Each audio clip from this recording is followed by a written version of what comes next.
A lot of influencers make curly hair seem so difficult, so expensive, so time-consuming, and reserved to the young. Let me change your mind.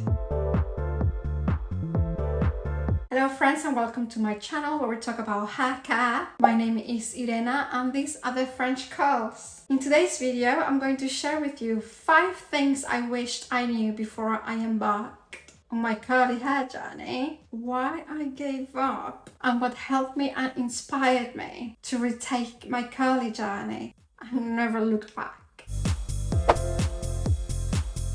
Like a lot of curlies, I embarked on my first curly hair journey following the curly girl method. And I have a lot of love for the method because it has inspired a lot of people to embrace their curls. But the community around it made me feel uneasy. The community around the curly girl method is authoritarian and quite frankly, oppressive. I soon realized after following the method to a T that my scalp and my hair needed shampoo to be happy and healthy. Not a low poo nor a co-wash, an actual cleansing shampoo. But I felt that if I used shampoo, well, I was never going to achieve my curl goals because the community makes you feel so inadequate if you're not following the rules religiously. But the rules are made to be broken. Take it from me, I was a rebellious youth. And I've never been hostage to any rules other than the penal code. Please do follow the penal code. All of the rules, you can toss them out the window.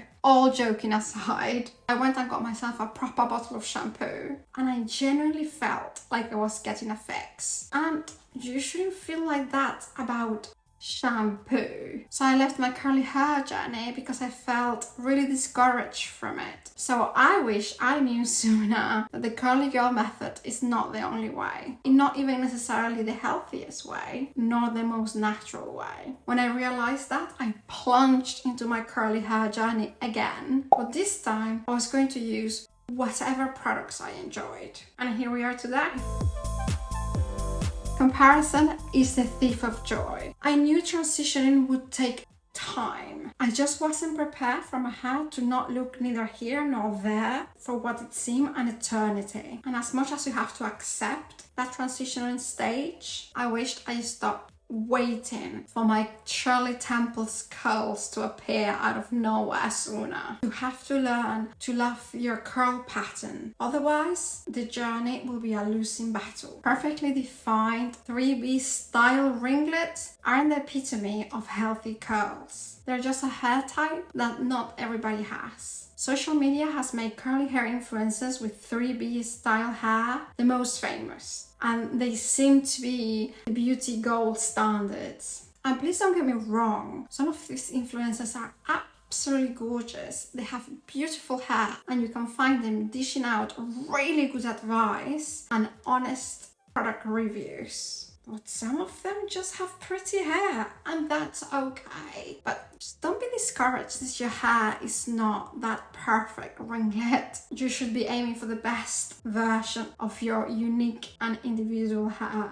And don't compare where you are on your journey to somebody else's. So just remember that learning to love and accept your hair as is will save you heartaches, headaches, time, money and energy. And the more you love your hair, the more you boost your self-esteem, the happier and prettier you will feel. I promise. You don't have to make it complicated unless you want to. A couple of styling techniques under your belt are a must, but it can be as easy as 1, 2, 3. The fundamentals of cleansing regularly, conditioning, and styling with 1 or 2 products is all you need. Not much different than any other hair type. That's one of the reasons why I've created my Speedy Curls series. I will link the playlist for you to binge watch after watching this video. So you can hunt and find together the simplest, easiest routine for our curly hair. Especially for busy moms or for all my fellow lazy curly girls. And make sure you're subscribed to my channel so you don't miss any new videos. It's completely free to subscribe and I would love to have you as a viewer.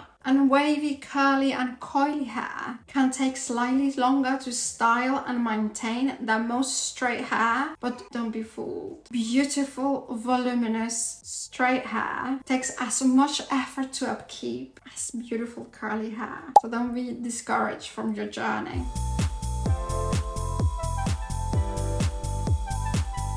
Adding more water instead of more product is usually the solution. I still can be really heavy-handed, especially when it comes to styling products, which is completely unsustainable even if you use moderately priced products. But I soon learned, and I wish I knew it sooner, that with curly hair, often less is more. Water is what actually hydrates your hair. The only thing that styling products are doing is lock in moisture and maintain your style in place. But everything else is done by your hair, natural pattern and water. And that's what's going to give you the best waves, curls and coils. Your shampoo isn't lathering enough? Splash a little bit more water and massage it. You'll see how the bubbles come up to life. It seems you didn't add enough conditioner to detangle your hair. Before reaching for that bottle again, splash a little bit more water on your head for that seaweedy effect that will make your brush glide through those knots and melt them all away. Your leave-in conditioner seems too heavy for your hair. Emulsify it with a little bit more water. You've applied gel and you've styled, but you seem to have a lot of wet frizz. Most likely your hair didn't have enough water. Add more water, restyle the sections that have wet frizz, and voila. When in doubt, wet it down. Learning to read ingredient labels will change the way you shop, will stop you from being over-influenced, and it will save you money. I am a product junkie and I am easy to influence. I see a pretty girl with beautiful makeup and a nice sale pitch. There I am on the internet looking the product that she has promised me is going to turn my hair into solid gold. But the truth is, a lot of products that influencers are paid to promote won't do that. Don't get me wrong, there are some amazing products out there that will help your hair, but reading the back labels is where actually is going to allow you to know whether you want to spend 30 euros on a bottle of shampoo or if the €3 dupe is actually a dupe. I'm not a chemist. It's taking me time to understand how to read ingredient labels, to get past the scary sounding names, to decipher what's what, and if it's good for my hair needs or not. I still am learning. There's just so much to learn, and I strive to continue learning about product formulations and ingredients. But even with the knowledge that I've already gained, I have saved a ton of money and has made my hair journey go smoother and faster. I still go through trial and error, and sometimes I stumble upon products that don't work for me. But learning to guide myself with science-backed analysis of back labels more than marketing strategies has saved me money, time and disappointment. What do you wish you knew before you started your curly hair journey? Please let me know in the comments if you have any questions at all. Don't forget to follow me on Instagram and on TikTok too. Please subscribe if you haven't already. Give me a like if you've liked this video. Share my channel with a friend so that we can reach even more people. I would really appreciate if you do all of those things for me. Thank you so much for watching, and I will definitely see you next week. Bye bye guys.